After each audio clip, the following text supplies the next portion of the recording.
Cavalcade of America, presented by DuPont.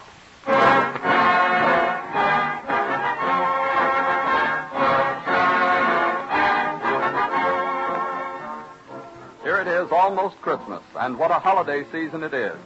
Happier than we've had for some time because this year more people are able to enjoy more of the good things of life. At this time of year, the true Christmas spirit permeates our hearts and is reflected by those with whom we come in contact.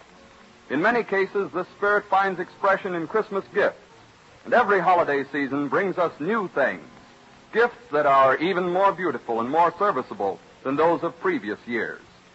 Few of us are likely to pause and reflect about it, but the science of chemistry plays a large part in this yearly progress. In your Christmas stocking or under your tree will be packages gay with their colorful, sparkling cellulose wrappings made possible by chemistry. Many a package will contain something that the research chemist either helped to improve or actually created. On your holiday table will be fruits, candies, and foods that reached you in perfect condition thanks to better refrigeration and speedier transportation, in both of which chemistry plays an important part. The car you drive, the home in which you live, the very clothes you wear have all been improved by research chemistry. On behalf of the DuPont people throughout the nation, whose objectives are well expressed in the phrase, better things for better living through chemistry, I take this opportunity to wish you a Merry, Merry Christmas.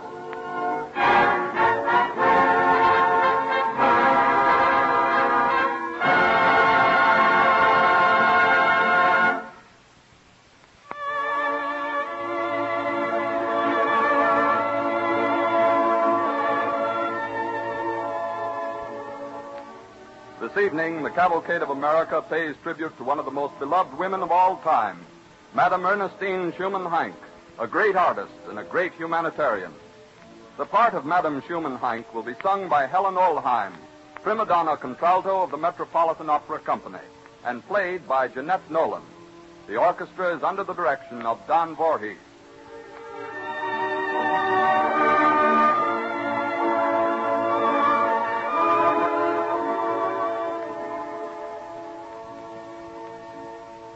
Although born in Prague, Austria-Hungary, Madame Schumann-Heink became an American citizen and adopted America as her own land. The discovery that young Ernestine Rösler had been endowed with a remarkable voice came while the young girl was a student in the Ursuline convent in Prague. In 1877, when she was 16 years of age, her first great opportunity came.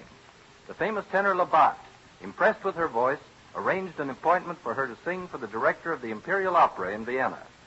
Ernestine is talking nervously with Labat in the wings of the great stage of the Imperial Opera. I the shivers run up and down my back, Labat. I'm so frightened. Oh, you will sing, child, when you hear the first bars played by the orchestra. And you must sing well. It is a real opportunity. Yeah, my heart is filled with gratitude to you, Labat. But there is something not right. See, all these fine ladies of opera look at me so strangely. They smile. My dress is not of silk like theirs. Oh, the eternal feminine. Forget your dress, child. It is the voice, and the voice alone that matters. A great director like Herr Trauner will not notice your gown. Yet, if I had thought, I would have suggested a new one. But then I couldn't have come to Vienna. My father has a large family to support with only a major's pay.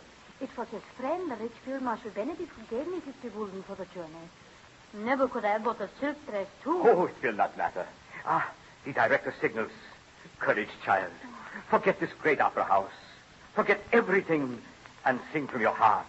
After your song is ended, you shall talk with the director.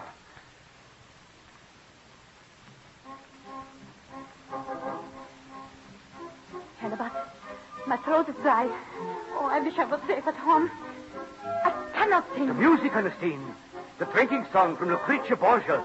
It is your cue.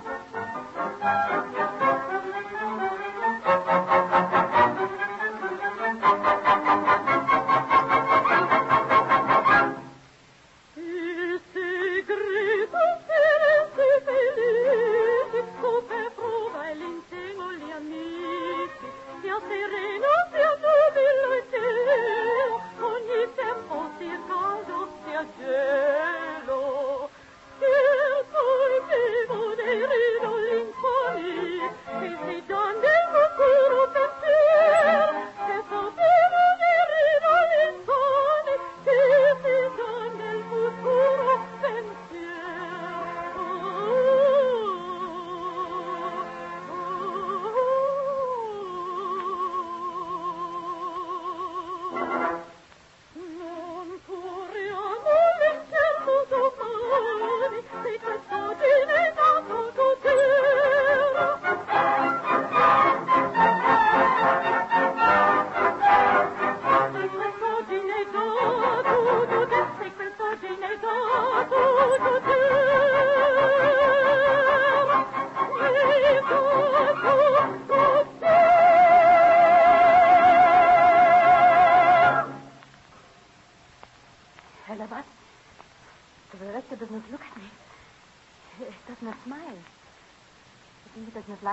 what? Oh, you sang like an angel, Ernestine. Come, we shall hear his verdict. Herr Director, I wish to present to you Fräulein Ernestine Rössler. Well, does she wish the truth, Herr Labat? Ja, Herr Director. The truth of my voice I beg of you. Surely, Herr Director, you feel as I do, that her voice holds great promise. Promise? Perhaps.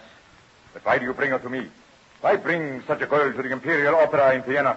You waste my time, the time of my orchestra. Surely, you cannot mean... Look at her. Such clothes, such poverty. She has nothing. What can I do for such a homely girl? What do you expect? Homely. Yeah. It's true, I am homely. I didn't think of that before. Yeah, we do have poverty at home. No money for fine dresses. But my voice, I thought my voice... No, dear child. Go home, quick. Go home and ask your kind friends who gave you money to come to Vienna to do for you one more favor. Tell them to buy you a sewing machine and learn to be a dressmaker, maybe, or something like that. What then? But a singer, an opera singer, never. Never in this world.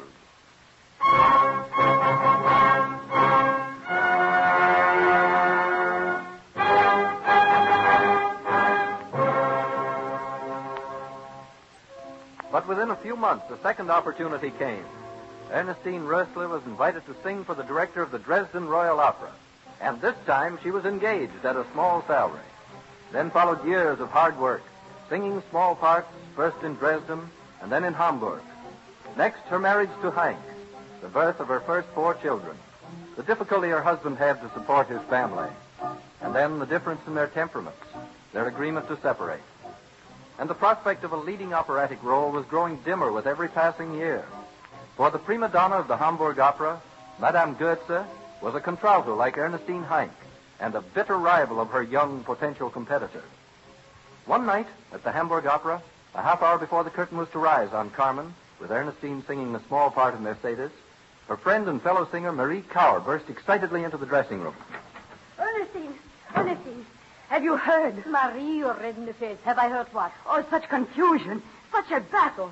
Our high and mighty prima donna has had another quarrel with Polini, and she has this minute left the opera house. Nein, it means nothing.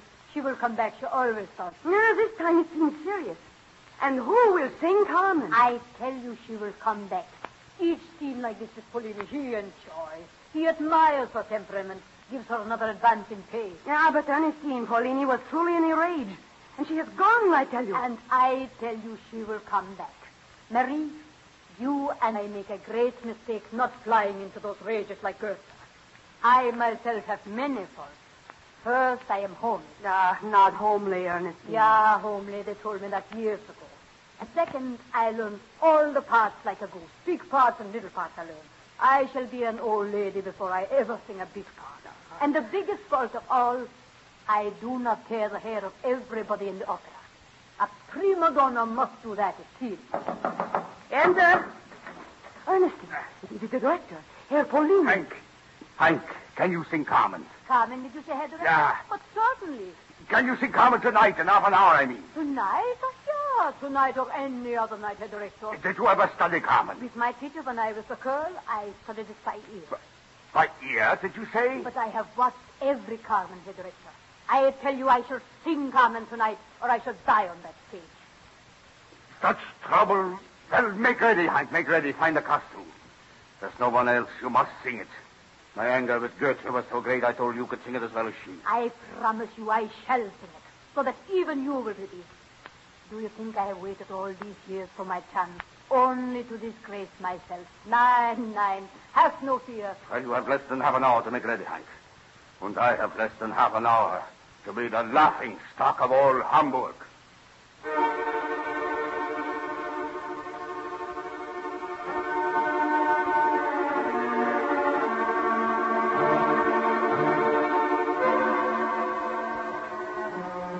In borrowed clothes, a skirt too long, shoes too tight, Ernestine Heink sang Carmen for the first time and without a single rehearsal.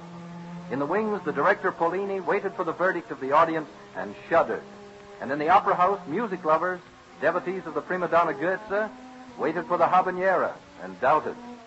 Ernestine Heink, remembering desperately the performances of all the Carmen she had ever seen, sings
That last-minute substitution in the role of Carmen proved a turning point in Ernestine Heink's career.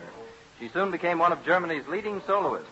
And in 1896, when she was 35 years of age, she reached what she believed to be the pinnacle of her career.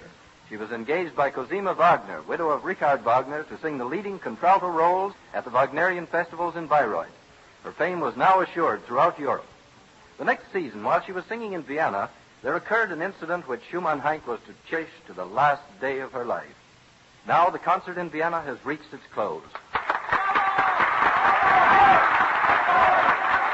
The audience has been shouting for an encore, and now the great contralto appears again on the stage. She signals for silence. My dear friends, this minute I receive great good news. The greatest honor ever paid to me. There is seated here in this opera house, in this very first row, one of the few great composers of our day. And I am so proud. He has come tonight to hear me sing. Here is your friend, my friend, a friend to all the world. He is Johannes Brahms. Not many years ago in Hamburg, when I was an unknown contralto, this generous and great musician heard me sing. And he was, so warm in his praise, so kind. My heart is filled to overflowing this night, because he is here. I will sing for you now, and for him, this most beautiful song. A song with which I lull to sleep my blessed baby.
To the stage. The applause, it is all for you, for your wonderful lullabies. I am an old man. My voice will not be heard in this large house. I have not many years to remain on this earth, but I shall depart in peace. Tonight, I have heard my lullaby sung as I always dreamed it should be sung. Dear Heink, will you sing it after I am gone, so the world will not forget me and my music too quickly? Meister, believe me, Herr Brahms, while there remains in this world a mother, and while there is alive on this earth a singer, your lullaby will live in the hearts of men and women.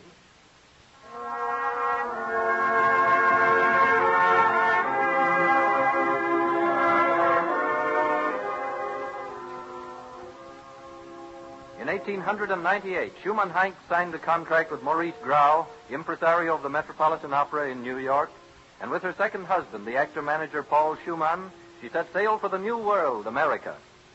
On November 7th, 1898, Chicago, the American debut of Schumann-Heink singing Ortrud in Wagner's opera Lohengrin, the final aria.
Schumann-Heink's husband is the first to greet her as she leaves the stage. Ernestine, Liebchen. Oh, you are a beautiful voice. The people are still shouting for you. Of course. When the times of the curtain was upon me. Yeah. When the times, my heart is filled with happiness. Yeah. Paul, do you hear that? Yeah, I do not understand. Oh, they're hitting me. Oh, it cannot be. This America is a strange land, but surely they would not first applaud and then hiss you. Oh, they are hitting. Herr Grau is coming. We shall ask him what this means. Oh, Paul. You are wonderful. What is this? Herr Grau, You are the not Americans are not hitting us. Oh, they are whistling. It is the greatest flattery in the world. Never have I heard such a thing in the opera. You are a sensation, brava. Whistling, you say, Herr Grau. Madame, you were magnific. The greatest debut that the opera has ever seen. See, all these people are waiting at your dressing room to compliment you. Madam Schumann-Heink, may a mere music critic be permitted to take your hand? Madam, you have the greatest contralto voice America has ever heard. Thank you, and God bless you. Good night. Madam Schumann-Heink, my daddy sings in the opera. He said you would let me speak to you. Oh, such a beautiful child. Come here, my little one. Let me hold you in my arms. I'd like to hear you sing, Madam Schumann-Heink. It was wonderful. Ah, my little one. That compliment brings tears to my foolish eyes. See, Paul, is she not like our little Lotta? Who is Lottie, Madam Schumann-Heink? My darling little girl who's with her großmutter in Germany. Well, my daddy told me to stay only 1 minute. Good night, Madam Schumann-Heink. Good Nacht, and God bless you, my child. Half the city of Chicago wants to congratulate you. Are you too tired? Shall I send them out? Nein, I'm never too tired. I wish I might clasp the hand of every man, woman, child in America. I feel deep down in my heart, Herr Grau, that every American is my friend. Ah, I will love America.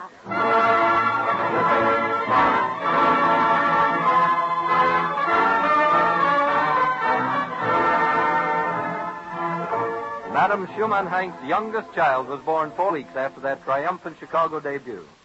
In New York City a month later, Paul Schumann tiptoes into the sitting room of their hotel suite. His wife, the great prima donna, is rocking contentedly while she lulls her baby to sleep.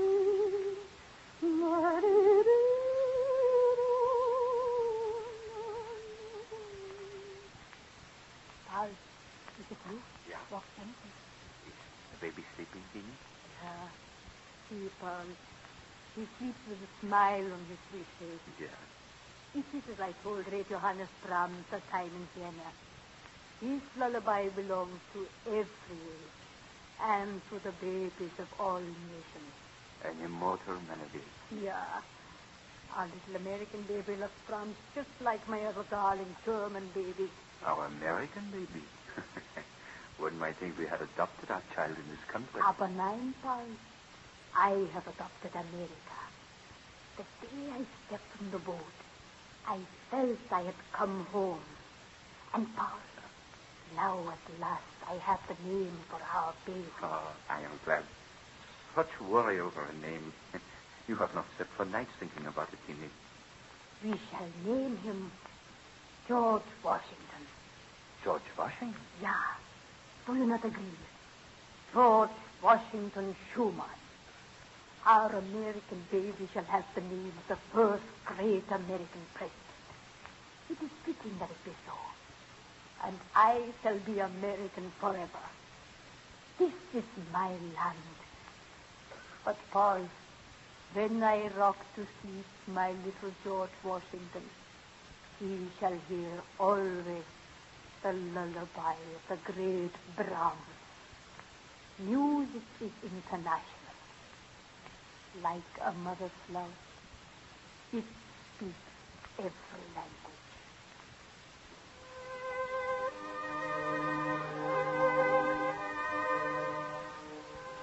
Madame Schumann-Heink was recognized everywhere, America, Europe, the Orient, as the world's foremost Wagnerian contralto.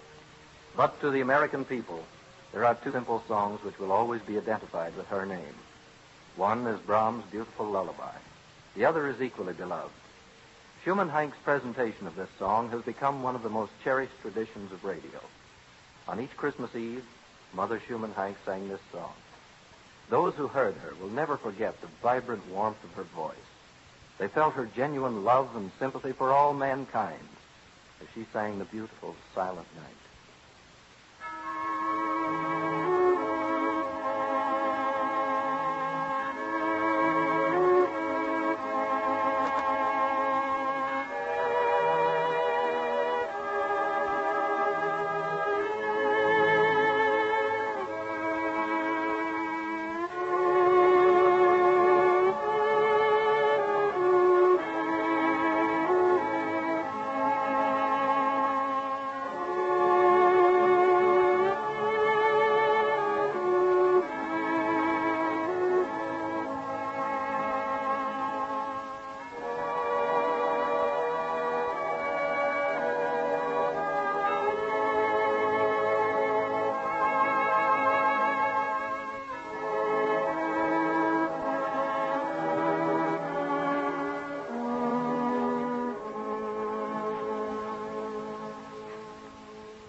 The Cavalcade of America salutes the memory of a great artist. Next week at this same time, DuPont will again present the Cavalcade of America. This is the Columbia Broadcasting System.